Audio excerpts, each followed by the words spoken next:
ലഹരി പദാർത്ഥങ്ങളുടെ ഉപയോഗം, അത് മദ്യമായാലും മറ്റ് അഡിക്റ്റീവ് സബ്സ്റ്റൻസ് ആയാലും, അതിനെക്കുറിച്ചുള്ള അഭിപ്രായം നമ്മുടെ സൊസൈറ്റിയിൽ വ്യത്യസ്ത തലങ്ങളിലാണ്. അതായത് സാധാരണക്കാരായ ഒരു വ്യക്തിയെ സംബന്ധിച്ചിടത്തോളം ഇതൊരു സ്വഭാവ വൈകല്യമായിട്ടാണ് കണക്കാക്കുക. എന്നാൽ ഒരു സദാചാര നിഷ്ഠയുള്ള വ്യക്തിയെ സംബന്ധിച്ചിടത്തോളം ഇതൊരു ദുസ്വഭാവം ഒരു ദുശീലം ആയിട്ടാണ് വരിക.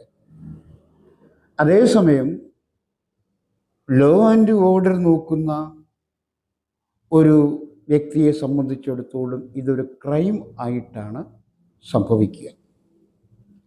നാലാമതായിട്ട് ഒരു മതപരമായിട്ടുള്ള വ്യക്തിയെ സംബന്ധിച്ചിടത്തോളം, ഒരു പുരോഹിതനെ സംബന്ധിച്ചിടത്തോളം ഇതൊരു പാപമായിട്ടാണ് കണക്കാക്കപ്പെടുന്നത്. എന്നാൽ ഒരു ഡോക്ടറെ സംബന്ധിച്ചിടത്തോളം ഇതൊരു രോഗമാണ്, ഒരു സൈക്യാട്രിക് പ്രോബ്ലമാണ്.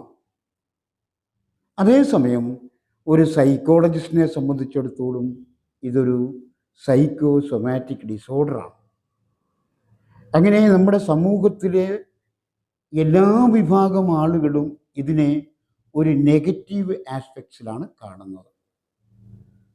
ഒരു മദ്യപാനി, ലഹരി പദാർത്ഥത്തിൻ്റെ ഉപയോഗമുള്ള അഡിക്ഷനോടുള്ള വ്യക്തിയെ ഒരു നെഗറ്റീവ് മനോഭാവത്തിലാണ് എല്ലാ വിഭാഗങ്ങളും ആളുകളും കാണുന്നത്. അതുകൊണ്ട് ഓർക്കുക, ഇത് നമ്മുടെ വളർച്ചയ്ക്ക് ഒരിക്കലും ഒരു വിഭാഗം ആളുകളിൽ നിന്നും സപ്പോർട്ട് കിട്ടുന്നതായിരിക്കില്ല. അതുകൊണ്ട് ഒരു കാരണവശാലും അഡിക്ഷനിലേക്ക് പോകാതിരിക്കുക, മദ്യലഹരി പദാർത്ഥങ്ങളുടെ ഉപയോഗത്തിൽ നിന്നും മാറി നിൽക്കുക. അത് നിങ്ങളുടെ ജീവിതത്തെ സമ്പുഷ്ടമാക്കുകയുള്ളൂ, മെച്ചപ്പെടുത്തുകയുള്ളൂ എന്ന് എപ്പോഴും ഓർമ്മിച്ചിരിക്കുക.